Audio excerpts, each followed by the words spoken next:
Since you will need to install the ceiling portion directly over the rails, we will start with installing the rails.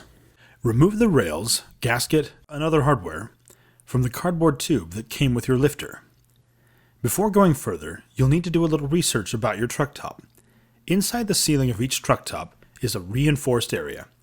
Depending on the brand, you may need to install your rails inside or outside this reinforced area. Ask your truck top dealer for information on where your rails should be installed. For the top seen here, we'll be installing inside the reinforced area. Identify the center of your truck top. If the top has a tail light, this can help you determine the center. Use your tape measure, the included string, and your masking tape to mark the center from the back to the front.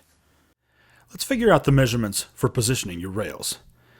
Once you've marked the center and determined if you'll be mounting the rails inside or outside the reinforced area, measure the width of the reinforced area. Now, divide that number by 2. If mounting the rails inside the reinforced area, subtract 3 inches from that figure. If mounting outside the reinforced area, add 3 inches. Now take that number and measure the distance from the center line outward. That is where your rails should be positioned from right to left. Place a rail and gasket on the truck top and measure from each end of the rail to the front and back edge of the top. The rail should be centered from front to back. Adjust accordingly. To position the rail correctly, we will mount one end of the rail and then the other.